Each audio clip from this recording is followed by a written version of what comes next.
Paz, Senhor, queridos irmãos. Falo-vos hoje da Ilha do Faial, onde vim cá trabalhar. É com muito gosto que estou hoje convosco e respondo favoravelmente ao convite da irmã Lourdes, que tão amavelmente me convidou para falar um bocadinho hoje sobre a intercessão convosco. Desde já louvar o contributo da minha mãe, a pastora Crista, que ao longo destes últimos anos de incessante oração e intercessão pelo ministério, pelos crentes e pelo pastor, se tem mantido absolutamente fiel à palavra de Deus, em oração, em jejum e em súplica, conforme manda a palavra, para levantar o ministério, para manter o ministério, para manter o pastor e para manter a igreja. Muito obrigado. Em nome pessoal e em nome da igreja, gostaria de agradecer esse enorme trabalho que a pastora Crista tem feito. Então, falar um bocadinho sobre intercessão convosco. Desde já começo por dizer que, se calhar, uma das pessoas que mais sabe sobre intercessão, muito mais do que eu, com certeza, será a minha mãe, mas não quis deixar de responder ao convite da irmã Lourdes e, portanto, vou falar um bocadinho sobre este tema convosco, daquilo que pude estudar durante estes últimos dias. Uma das orações que eu gostei, que vai ao encontro deste tema, está escrita no Salmo 20, e diz: O Senhor te ouça no dia da angústia, o nome do Deus de Jacó te proteja, envie-te socorro desde o seu santuário e te sustenha desde Sião. Lembre-se de todas as tuas ofertas e aceite os teus holocaustos. Conceda-te conforme o teu coração e cumpra todo o teu plano. Nós nos alegraremos pela tua salvação e em nome do nosso Deus arvoraremos pendões. Cumpra o Senhor todas as tuas petições. Agora que sei que o Senhor salva o seu ungido, ele o ouvirá desde o seu santo céu, com a força salvadora da sua mão direita. Uns confiam em carros e outros em cavalos, mas nós faremos menção do nome do Senhor, nosso Deus. Uns encurvam-se e caem, mas nós nos levantamos e estamos de pé. Salva-nos, Senhor, ouça-nos o Rei quando clamamos. Uma das coisas que mais me chamou a atenção em relação às orações de intercessão é que aqueles que intercedem, caracteristicamente está descrito que o propósito da intercessão é meter-se na brecha por aqueles pelos quais nós oramos. Nós vemos exemplos disso em Gênesis, quando caiu a lepra, em Êxodo, quando caiu a lepra em cima do povo de Israel, e Moisés e Arão se puseram no meio para impedir a progressão da praga para o resto do povo, para que não fossem todos ceifados. Outro exemplo que nós encontramos a respeito disso também está em Gênesis, quando Abraão fala com Deus a respeito da destruição da cidade de Sodoma e questiona o Senhor dizendo: ceifará a Deus o justo com o pecador? E é um exemplo no qual nós vemos que de facto aquela oração mudou de alguma maneira o curso da história, pois Deus tinha já definitivamente contemplado a possibilidade de destruir totalmente aquela terra, e a oração de Abraão mostra como, por amor a 10, Deus teria poupado a cidade de Sodoma. Mais tarde vemos que de facto isto não se encontraram 10. Outro exemplo de uma oração de intercessão vemos, por exemplo, no capítulo 9 de Daniel, nos versículos 17 a 19. Diz o profeta: Agora, pois, ó Deus nosso, ouve a oração do teu servo e as suas súplicas, e sobre o teu santuário assolado faz resplandecer o teu rosto por amor do Senhor. Inclina, ó Deus meu, os teus ouvidos e ouve, abre os teus olhos e ora para a nossa desolação e para a cidade que é chamada pelo teu nome, porque não lançamos as nossas súplicas perante a tua face fiados em nossas justiças, mas em tuas muitas misericórdias. Ó Senhor, ouve. Ó Senhor, perdoa. Ó Senhor, atende-nos e age sem tardar, por amor de ti mesmo, ó Deus meu, porque a tua cidade e o teu povo são chamados pelo teu nome. Aqui nós vemos como a oração de intercessão pretende-se clamar pela misericórdia de Deus para que não caia a justiça divina sobre aqueles que estão em pecado. Em Filipenses, no capítulo 1, no versículo 19, diz: Porque sei que disto me resultará salvação pela vossa oração e pelo socorro do Espírito de Jesus Cristo. É suposto a Igreja orar pelos santos e é suposto nós estarmos em comunhão uns com os outros e levantarmos-nos uns aos outros. Se quiser um exemplo do que é que acontece quando isso não acontece. Vemos, por exemplo, em Ezequiel, no capítulo 22, versículos 30 a 31, e diz assim, o Senhor está a falar, e diz: procurei alguém que reconstruísse o muro que guarda a terra, que se pusesse na brecha para que eu não a destruísse, mas não encontrei ninguém. Agora, portanto, derramarei a minha fúria sobre eles e os consumirei com o fogo da minha ira.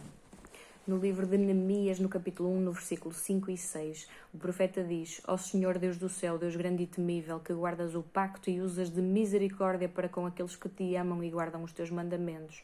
Estejam atentos os teus ouvidos e abertos os teus olhos para ouvires a oração do teu servo que eu hoje faço perante ti. Dia e noite pelos filhos de Israel, teus servos, confessando eu os pecados dos filhos de Israel que temos cometido contra ti. Sim, eu e a casa do meu pai pecamos. Aqui entendemos como alguém que possa nem sequer estar em pecado pode confessar os pecados da cidade, possa confessar os pecados da igreja, possa confessar os pecados até uns dos outros para obter o perdão de Deus e que cada um não receba o juízo que de outra forma receberia. Uma coisa que me surpreendeu bastante quando li sobre este tema e que eu não sabia é aquilo que está escrito na 1 de Samuel, no capítulo 12, versículo 23. E diz: e longe de mim esteja pecar contra o Senhor, deixando de orar por vocês, e também lhes ensinarei o caminho que é bom e direito. Isto faz-nos perceber que, de facto, nós somos chamados para orar uns pelos outros e pela igreja. E não é bom e é pecado não o fazermos. Em Lucas, no capítulo 22, versículo 32, entendemos porquê. Também há uma passagem sobre isto no versículo 31, se puderem mostrar, em que fala a Simão, o apóstolo, dizendo que Satanás queria levá-lo e peneirá-los a todos como ao trigo. E no versículo 32 diz: mas eu roguei por ti para que a tua fé não desfaleça, e tu, quando te converteres, fortalece os teus irmãos. Esse é o exemplo que nós aprendemos do Espírito Santo e é o exemplo que aprendemos também de Jesus Cristo. Quando estava na terra, intercedeu pelos discípulos e já vamos ler mais à frente a respeito disso. Em Jó, no capítulo 16, versículo 20 e 21, diz: o meu intercessor é meu amigo, quando diante de Deus correm lágrimas dos meus olhos. Ele defende a causa do homem perante Deus como quem defende a causa de um amigo. No mesmo livro, em Jó, no capítulo 42 e versículo 10, diz: o Senhor, pois, virou o cativeiro de Jó, quando este orava pelos seus amigos, e o Senhor deu a Jó o dobro do que antes possuía.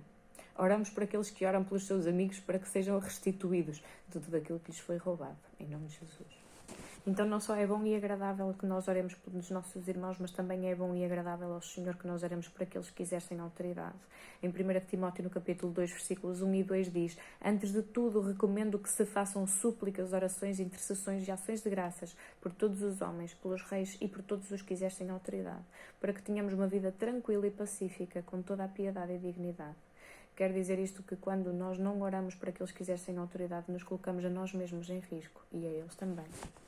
Em Gálatas, no capítulo 6, e versículo 2, diz: levai as cargas uns dos outros, e assim cumprireis a lei de Cristo. A mesma lei que nos manda amar-nos uns aos outros como Deus nos amou, faz com que seja mais fácil e o Espírito Santo, acredito que nos auxilie nesta lembrança de orar pelos nossos irmãos. Em Filipenses, no capítulo 1, e versículo 9 e 11, diz: também faça esta oração, que o vosso amor aumente mais e mais em pleno conhecimento e toda a percepção, para aprovardes as coisas excelentes e serdes sinceros e inculpáveis para o dia de Cristo, cheios do fruto de justiça, o qual é mediante Jesus Cristo, para a glória e louvor de Deus. Quer dizer que se o nosso amor aumentar mais, nós vamos poder levar as cargas uns dos outros e dessa forma sustermos como colunas à igreja.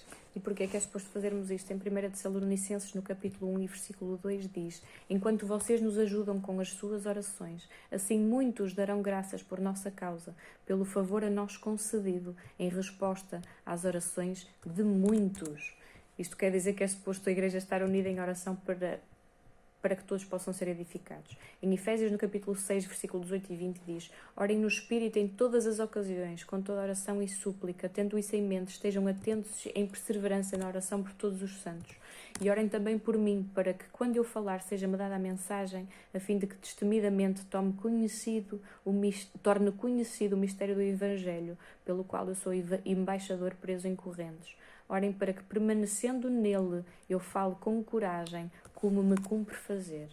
Em Efésios, no capítulo 3, versículo 14 a 19, diz: Por esta razão ajoelho-me diante do Pai, do qual recebe o nome toda a família nos céus e na terra. Ora, para que com as suas gloriosas riquezas Ele os fortaleça no íntimo do seu ser, com poder por meio do seu Espírito, para que Cristo habite no vosso coração mediante a fé, e ora para que, estando enraizados e alicerçados em amor, possam juntamente com todos os santos compreender a largura, o comprimento, a altura e a profundidade, e conhecer o amor de Cristo, que excede todo o entendimento, para que sejam cheios de toda a plenitude de Deus. Isto é uma excelente oração para se fazer por toda a Igreja. Em Efésios, no capítulo 1, versículo 17 a 19, também diz: Peço que o Deus de nosso Senhor Jesus Cristo, o glorioso Pai, vos dê espírito de sabedoria e de revelação no pleno conhecimento dele. Ora, também para que os olhos do vosso coração sejam iluminados, a fim de que possam conhecer a esperança para a qual fomos chamados, as riquezas da gloriosa herança dele nos santos e a incomparável grandeza do seu poder para conosco, os que queremos, conforme a atuação da sua poderosa força. Em Tiago, no capítulo 5, versículos 16 e 20, também diz uma coisa que eu por acaso nunca vi a Igreja fazer, a nossa especificamente. Diz: Portanto, confessem os seus pecados uns aos outros e orem uns pelos outros para serem curados. A oração de um justo é poderosa e eficaz. Imaginem o que é que acontecia se nós, nas batalhas que levamos em silêncio, para que ninguém diga mal de nós, pudéssemos ter a ousadia de as declarar em frente aos nossos irmãos na fé, estando plenamente certos de que não só eles nos amam como Cristo nos amou, como estão disponíveis para orar por nós e levar as nossas cargas, como a Bíblia manda fazer. No versículo 19 diz: Meus irmãos, se algum de vocês se desviar da verdade e alguém o trouxer de volta, lembrem-se disto: quem converte um pecador do erro do seu caminho, salvará a vida dessa pessoa e fará com que muitíssimos pecados sejam perdoados. Que diferença faria se nós dentro da Igreja pudéssemos ter essa abertura e essa segurança de que, em vez de destruirmos o corpo de Cristo porque alguém vai imediatamente falar mal de nós, pudéssemos estar à vontade para pedir oração, porque a oração de um justo pode muito nos seus efeitos, que é aquilo que diz no capítulo 5 de Tiago. Em Filipenses, no capítulo 1, versículo 19, diz: Porque sei que disto me resultará a salvação, pela vossa oração e pelo socorro do Espírito de Jesus Cristo. Vou-vos deixar com 3 últimas orações que encontrei também na Bíblia, que me pareceram muito interessantes, a respeito deste tema de intercessão. Em Daniel, no capítulo 9, versículos 17 a 19, diz: Agora, pois, ó Deus nosso, ouve a oração do teu servo e as suas súplicas, e sobre o teu santuário assolado faz resplandecer o teu rosto, por amor do Senhor. Inclina, ó Deus meu, os teus ouvidos, e ouve, abre os teus olhos, e olha para a nossa desolação, e para a cidade que é chamada pelo teu nome, porque não lançamos as nossas súplicas perante a tua face fiadas nas nossas justiças, mas nas tuas muitas misericórdias. Ao Senhor ouve, ao Senhor perdoa, ao Senhor atende-nos e age sem tardar, por amor de ti mesmo, ó Deus meu, porque a tua cidade e o teu povo são chamados pelo teu nome. Em Joel, no capítulo 2, versículo 17, diz: Chorem os sacerdotes ministros do Senhor entre o alpendre e o altar e digam: Poupa o teu povo, ó Senhor, e não entregues a tua herança ao opróbrio, para que as nações façam escárnio dele, porque diriam entre os povos: Onde está o seu Deus? Queria lembrar também uma mensagem do capítulo 5 de Mateus, no versículo 44, onde diz: Eu, porém, vos digo, amai os vossos inimigos, bendizei os que vos maldizem, fazei bem aos que vos odeiam e orai pelos que vos maltratam e vos perseguem. Aqui há tempos houve uma irmã que me questionou a respeito de uma pessoa que não era crente e que tinha raiva de Deus e que tinha raiva da igreja e que não queria saber nada disso e que etc, etc. E questionou-me se podia orar por essa pessoa. Eu disse naturalmente que sim, ainda para mais se é uma pessoa que não tem qualquer interesse e tem raiva dos crentes. Isso faz-me lembrar o apóstolo Paulo. Naturalmente nós vemos na Bíblia que de facto Deus já tinha decidido que tinha um plano para a vida daquele apóstolo. No entanto, não deixava de ser alguém que perseguia sistematicamente a igreja, que tinha matado a muitos. Mas quando vemos esta passagem bíblica a respeito de orar por aqueles que nos perseguem, isto a mim diz-me que alguém dobrou o joelho e orou por aquele apóstolo, que antes naquele momento ainda não era apóstolo e era simplesmente alguém que perseguia a igreja e maltratava os crentes. Oramos também por aqueles que nos perseguem na Igreja, para que todos eles possam chegar a perfeito conhecimento de quem Deus é e possam ser usados tal como nós aspiramos a ser, de forma a que se levantem mais discípulos e mais apóstolos e possamos todos ser abençoados como os discípulos e os apóstolos e a Igreja toda foi abençoada pelo ministério do apóstolo Paulo. Por último, queria ler convosco aquilo que diz no capítulo 17 de João, nos versículos 20 a 23, em que Cristo está a orar pela humanidade e diz: a minha oração não é apenas por eles. Rogo também por aqueles que crerão em mim por meio da mensagem deles, para que todos sejam um, Pai, como tu estás em mim e eu em ti. Que eles também estejam em nós, para que o mundo creia que tu me enviaste. Dei-lhes a glória que me deste, para que eles sejam um, assim como nós somos um. Eu neles e tu em mim. Que eles sejam levados à plena unidade, para que o mundo saiba que tu me enviaste e os amaste como igualmente me amaste. Isto foi curto. Peço desculpa por não ter tido mais tempo e disponibilidade para estar convosco. Gostaria de deixar novamente uma mensagem de agradecimento à pastora Crista e ao trabalho dos pastores da Igreja pelo ministério que levantaram e pelas muitas orações que têm feito ao longo destes anos por nós, pelo ministério e pela salvação dos crentes. Muito obrigada. Paz do Senhor a todos.